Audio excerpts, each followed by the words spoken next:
You point out in your testimony that the core personal consumption expenditures minus gas, food, and rent, 4.9%, and even slightly declined from the previous report.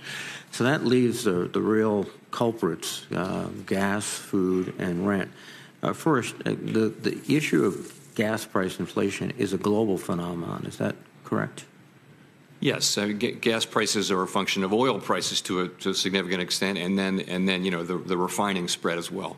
Right, and that's had been exacerbated by the Ukraine invasion. We've deliberately, and the Europeans have deliberately cut off accessing Russian supplies, and that's added to inflation. And the other problem also with hydrocarbons, it's a cartel that sets the price. Is that accurate? Sorry, what's a cartel? It's a cartel that sets the price of oil worldwide. Yes, globally, that cartel has a very major impact on the price of oil. And they have decided that further production is not as lucrative to them as just sitting back and making money. That's what it appears like. With respect to food, there are multiple factors there also. One is climate. We've seen loss of arable land. We've seen a lot of factors. All of this is outside the purview of the Federal Reserve, but I think it's helpful to understand what are driving forces in these price increases. Transportation issues with respect to food, that's a function of higher diesel costs, a function of lack of drivers. Again, the Ukraine, a significant amount of wheat is not being exported from Ukraine or from Russia, as well as fertilizers. That's driving the price. And then the rental affordable housing issue, that has been a crisis since I became a congressman in 1990. I recall marching in Washington for affordable housing in 1990. We just don't have enough. And that, I think, is a factor, too. Are those the major causes for these increases in prices? Those are some of the major ones. You could also point to some parts of the goods economy, which have been restrained capacity. And now you're actually seeing significant price increases in some of the service economy as it really reopens fully now. Mm-hmm. And that would be the travel and leisure sector. There's another issue, too. We talked about the cartels that dominate hydrocarbons, but we found, for example, during the pandemic, that there are really just 4 major meat processors in the United States. And with 4, rather than a multiple of that, there is the ability to indirectly restrain supply and increase prices.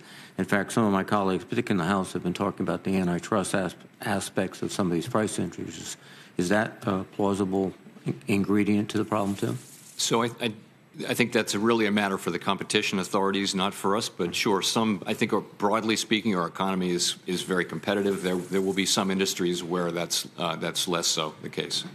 So these range of you have to take action, and your basically tool is interest rates and going in and out of buying public securities. But we have a lot of work to do, too, which is to try to resolve some of these issues. And we have to do it in order to assist your efforts, the fiscal policy and other policy. I was very pleased to see the president sign legislation with respect to shipping reform. That's a step. But we have to do much more, too. Is that accurate? I think that's really a question for you. We're very focused on sticking to our knitting and carrying out the task that we've been assigned. No, I appreciate that. And the independence of the Fed is something that has to be protected by everyone, including particularly yourself. A final sort of issue that I'm